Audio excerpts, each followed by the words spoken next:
Hi guys, James at RampantLionReviews again for you today with another beer review. For this one we are going to cross the Øresund once again, and we're going back to Copenhagen in Denmark, and we're revisiting one of my favourite beer destinations. I've reviewed one beer from this brew pub before on the channel, and this is one that I am very curious to see what it's all about. So hopefully this is another good one from these guys. For this review then, we are going to go to the meatpacking district in central Copenhagen, just out to the west of the central station, and we're having a look at my second beer from Warpigs Brewpub. So Warpigs, of course, is a collaboration between Mikkeller, the famous Danish gypsy brewery, and three Floyds brewing from Münster in Indiana, quite close to Chicago in Illinois. This particular beer is called the Salmon Pants. They're describing it as a premium lager. I guess you could also describe it as a Helles lager if you wanted to, but it comes in at 5.3% ABV, and I have heard that this is a pretty damn nice beer. As I've been telling you on the channel quite a lot recently, I have been getting really into my lagers again, and it seems to be that more breweries are brewing these actually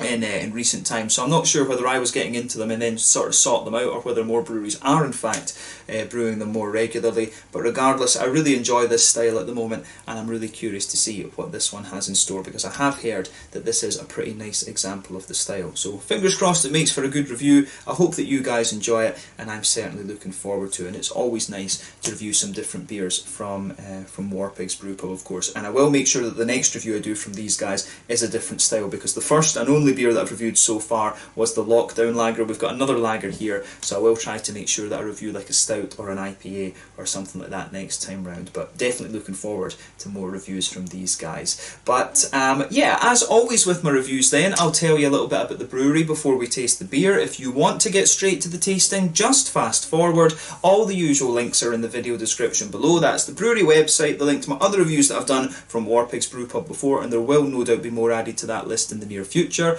There's all the usual social media down there. If you want to see more reviews, do please consider subscribing to the channel. The whole channel, of course, has a geography-based tagging system, so you can go into the home page and search for beer based on country, city, state, county, province, prefecture, whatever it is you're interested in. Do check out the playlists of beers from different countries. There is one there for all the Danish beers that I've reviewed for you. That's being added to very regularly because I am so close to Denmark. And as always, please do get in touch and let me know some of the other beers and breweries that you guys would like to see me review. It's always great to hear from you guys that are watching the videos, and the support that you show the channel is hugely appreciated. So anyway, to tell you a little bit about Warpigs Brewpub then, on to my brewery notes. So Warpigs Brewpub was founded officially back in 2015, and like I mentioned earlier, it's in the old meatpacking district in central Copenhagen, just out to the west of the train station. There's lots of restaurants and kind of boutique fancy food and things and beer and stuff there at the moment. It's a district that I really do recommend that you go and check out if you find yourself in Copenhagen. Copenhagen's a wonderful beer city, in my opinion, one of the best craft beer cities in the world at the moment. But the company well, the Warpigs Brewing Company, if you like, is a subsidiary of both Mikkeller, the famous Danish gypsy brewery, and three Floyds from Münster in Indiana, as I mentioned earlier, and it's a brew pub with an American barbecue restaurant attached to it. Lots of pork, lots of beer, which is always good, and the kitchen is currently run by Adrian Claudio Lazar. For the first 2 years, the brewing team was led by Kyle Wolak, who was originally a dishwasher at three Floyds over in Indiana, but then he was appointed the head brewer of Warpigs, which is pretty cool. He went through a lot of different kind of stages to kind of build up to there before becoming the head brewer at Warpigs, but he left the company in 2017 to go to Hill Farmstead in Vermont, back over in the States. He was then replaced by the Singaporean Lan Xin Fu, who stayed with the company until 2019, when she was replaced by Chris Heist, who is German and still in place today. To date, these guys have produced over 400 different beers. A small number of these have been canned. You can buy them in the restaurant, of course, and in the Mikkeller general store, which is just a few doors down,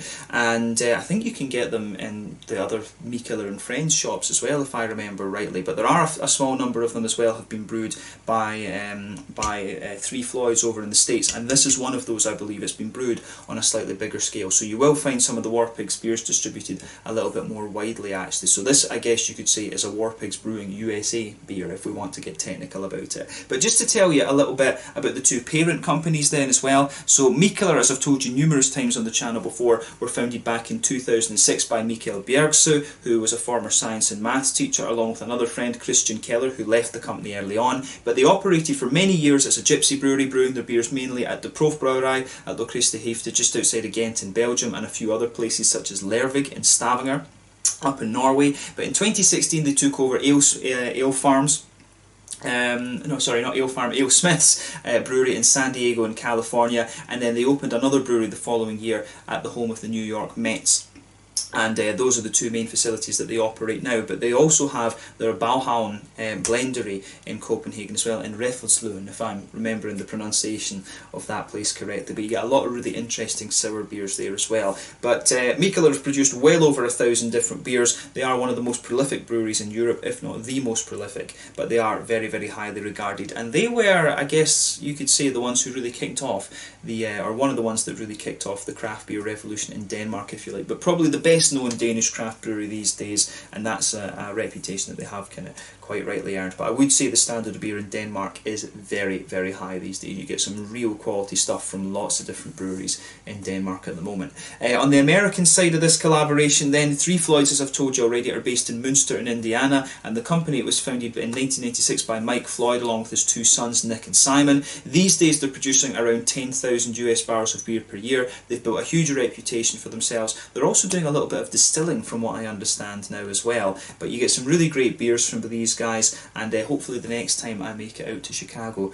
you'll see a few more things reviewed on the channel from them as well. My good friend Jesse Holden, who lives in the Chicago area, he's very good at getting some of the Three Floyds beers and things out to me. So yeah, I've been to their brew pub, which was quite interesting. Customer service, I have to say, wasn't the best.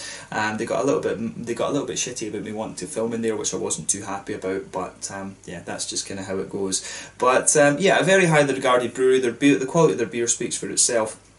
And yeah, it is a place that I do recommend you go and visit if you find yourself in the Chicago area as well. But yeah, that's all I can really tell you about the breweries that are involved with this and the Warpigs Brewpub itself. If you want to learn more, you can check out the Warpigs website in the description below. I'll also put the Mikkeller and Three Floyds websites down there as well, just because. And yeah, you can check out my other reviews from these guys. You can check out my reviews both from Mikkeller and from Three Floyds, and there will no doubt be more from all three entities if you like over the next little while. But yeah, let's get on and actually have a taste of this beer then. That's enough of the history section of the video. But as you can see, the artwork on this can is absolutely lovely. You can see the possessed pig on this one, which is always great. But yeah, you can see there is the Warpigs brewing symbol there. CPH, Copenhagen, USA, United States of America. Mikkeller, Three Floyds. There you can see it's Salmon Pants Lager. They're describing this one, a full-flavoured and hoppy premium Warpigs lager forged in collaboration between Three Floyds and Mikkeller. I have heard that this is a slightly more bitter lager, so I'm curious to see how that turns out. But there you can see some of the other some of the Mikkeller and Three Floyds symbols there as well, which are pretty cool. But yeah, let's get this guy out and we'll get on with the tasting then. I'm really curious to see what this has in store for us. Black top can on this one, incidentally, and this one, like I said, has been brewed over in the States. It's a 473ml 1 US pint. So yeah, let's get it out and we'll get on with the tasting then. Very, very curious about this. But like I said, I picked up this beer when I was in Warpigs the other day. I always kind of make a tradition of that with my friend Alan. Whenever I'm in Copenhagen, we always tend to go to Warpigs, and I go to Kiosk as well and stock up on a few Danish and other treats. Oh, must have been a bit of dust in this glass. I just cleaned it as well. I actually just washed it before the video.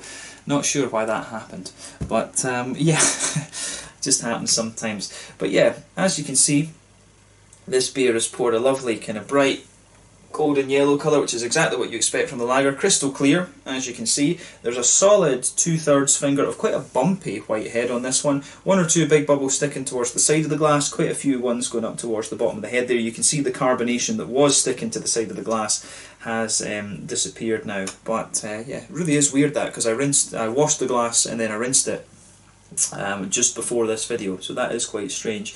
But yeah, in terms of what you would expect from a lager beer, this one, there's nothing really surprising about the appearance of this one. A nice kind of clear Helles type lager, this one. As I said to you, this one is 5.3% ABV.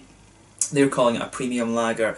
I guess we could describe it as a Helles lager, or if you want to talk about the Czech name as well, you could call this a Svetli. So yeah, looks very, very nice, this one. Nothing overly surprising about it. Let's have a closer look at the aroma and just see how we get on with this. I'm curious to see whether this is more of a Helles or a Pils, or exactly what it is. But we do like lager beers here on Rampant Lion Reviews. We do very much like them. But yeah, ooh, that's kind of interesting. So straight away with this beer, there is quite a bit of bready and grainy character to it. It actually, when you go into Warpigs and they've got the mash, you can actually smell the spent grains quite a lot when you go into Warpigs, and I really like that. The complement with all the barbecue stuff that's going on there is great. But and this beer, it actually smells like that. It really does smell like, it smells kind of like spent grains from brewing.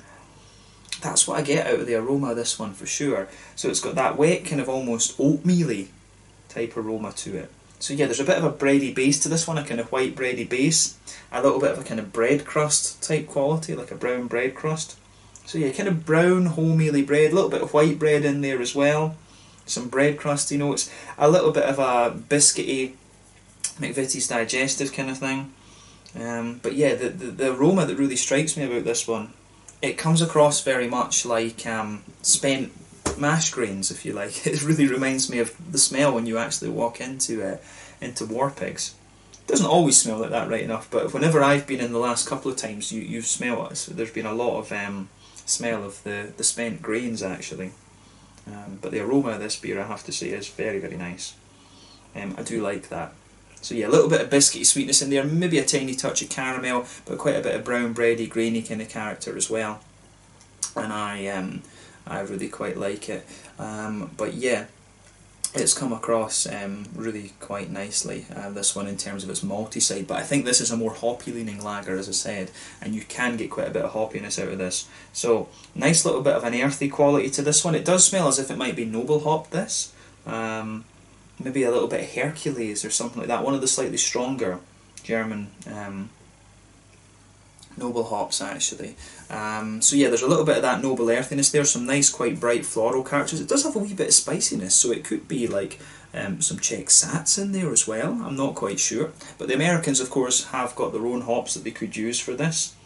You've got things like Nugget, and I don't know if you can use Summit and Zeus and stuff like this in lagers. But yeah, it definitely has a little bit of that almost noble hop quality to it, and I think those ones that I've mentioned to you are kind of descended from some of the noble hops in Europe.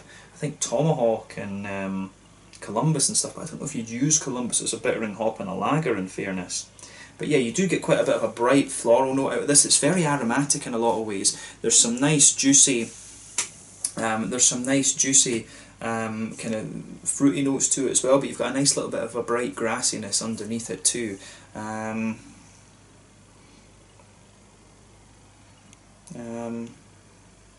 do you say?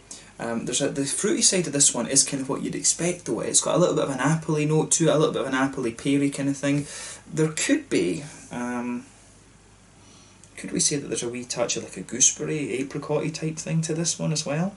Yeah, I mean, in terms of the lager beer, the thing is with the lagers, unless you're going into Doppelbock territory, sometimes the Schwarzbiers and the Dunkels can have a little bit of complexity to them, but yeah, unless you're going into that kind of territory, the Doppelbock kind of thing, you're not going to get too much in the way of complexity from your aromas, and this one is kind of what you'd expect. The fruits are appley and peary, it's got a wee bit of gooseberry in there as well, I think. You've got some nice bright floral aromaticity to it, some grassiness, wee bit of earthiness, and you've got a nice kind of slightly bready and biscuity, grainy malt base to it. So I really like how everything in this just sort of pieces together. I like how this one goes together, but in fairness, I don't think it has anything that you wouldn't expect from this particular style of beer in the aroma. It's a nice, bright, kind of floral leaning lager beer for me. So yeah, take a little bit of time and enjoy the aroma of that one before you get stuck in to it, but I think it smells quite nice, but I'm curious to see how it tastes. Like I say, I've heard that this is a more bitter lager, and the level of aromaticity that you get out of this and that. Sorry for the edit there guys, just as I was about to taste the beer, camera said recovering data. Check the file, seems to be okay though, so we'll piece it together. But yeah, like I say, let's get stuck into this one then. This one is the Salmon Pants 5.3% Helles Lager from the Warpigs Brewpub over in Copenhagen. Let's have a taste of this one then, finally. Slange, skål.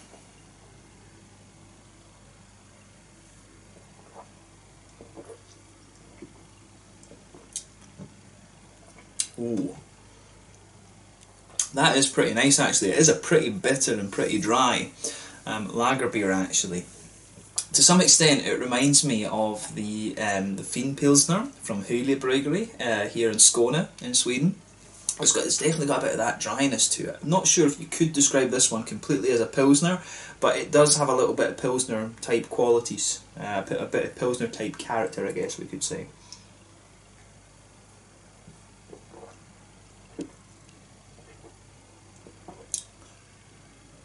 But yeah, I would definitely describe this one as quite a dry.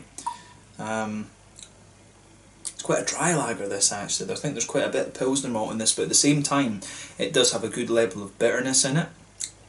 But yeah, I will say straight away, thumbs up to Warpigs for this one. This comes across really quite nicely. Like I said, if this recipe's been developed by the current head brewer that they have, Chris, he's German, so you know he's going to give you good German styles of beer. When I was in Warpigs this time, I drank their Oktoberfest, and I also drank oh, I forget what the name of it was now, but they had a Munich Dunkel in there, and that was really nice. I liked all of these German style lagers, so it was really cool to try those from Warpigs. And you know, you get, at the moment, you're getting good quality German style beers from Warpigs. So while they've still got the German head brewer, have a go at some of these.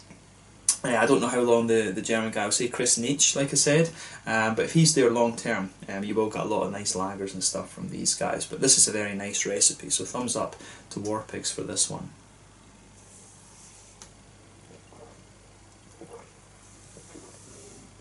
And what I would say about this, it's one of these beers that doesn't do anything that you don't expect, but it's just very well crafted, and that's one of the things that we look for in these lager beers. We look for the beers to be authentic and well done, and that's exactly what this is. So you could easily tan a few cans of this, no problem. But yeah, let's break down the flavour of this one then. So straight away with this beer, you can feel that nice kind of grainy, brown bready backbone. That just blankets the middle of your palate there. There is a bit of a white bread crusty type thing to it as well.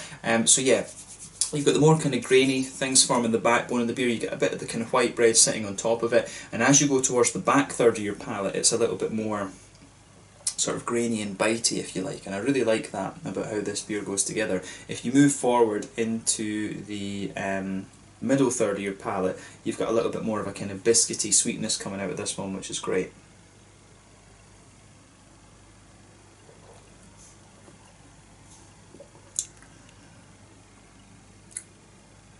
So yeah, I do like how that the sweetness builds in this one. You can detect a few of the yeasty characters in this beer as well, which is quite interesting. You do get a bit of yeastiness, I think, on the back third of your palate there, which is quite nice.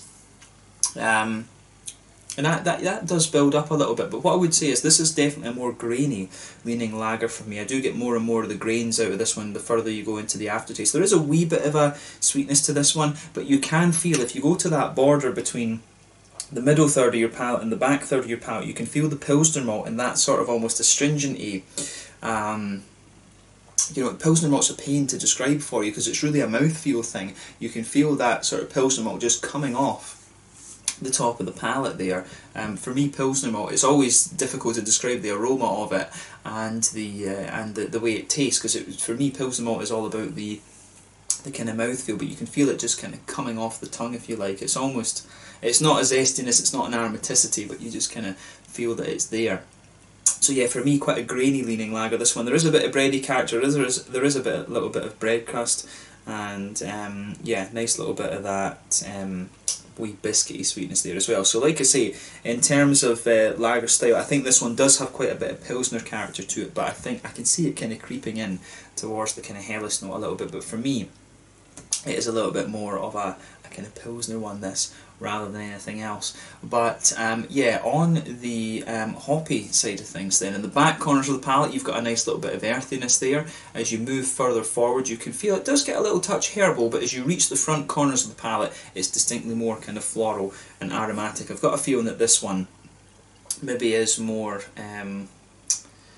I think this is either a higher alpha acid German hop such as Hercules or something like this. I think it's even stronger than Pearl. Hercules, I think, is about 7 or 8% alpha acid, if I remember rightly. The Pearl is slightly stronger than the normal Hallertau and Tittnangers at 6 or so. So yeah, I want to say Hercules with this one perhaps. It could be one of the American hops, a little bit of Tomahawk or something like that in there.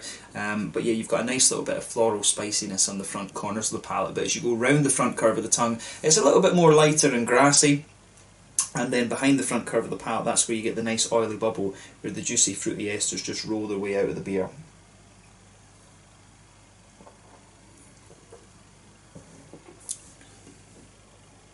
But yeah, I do like how that pieces together. But yeah, on the front third of your palate, and if you go towards the back of that front third of your palate, you do get a wee touch of grapefruit out of this one. There's something that makes me want to say there might be a bit of Cascade in here, because it really reminds me actually of the Schiehallion lager from Harveston Brewery, which is one of my local breweries back home in Scotland. It's really got a few of the characters of that. So if you go towards the back of that front third of your palate there, you will get a bit of that darker grapefruit, and as you move further forward, you get some, you do get a really nice, how do you say, you get a really nice more citrusy note coming out of it. Gradually as you move forward, you can feel the slightly more lemony, grassy type vibes coming out of this beer. And as you reach the front third of your palate, you get more of those. It's got a bit of an oily kind of peary note to it. There is a wee bit of apple in there, but to me it's more oily and peary. Then you've got a little bit of an oily kind of gooseberry type character coming out of the beer as well. So the fruity side of this one I think is very, very nice. So I would recommend that you check that out. Actually, I think it would be really good.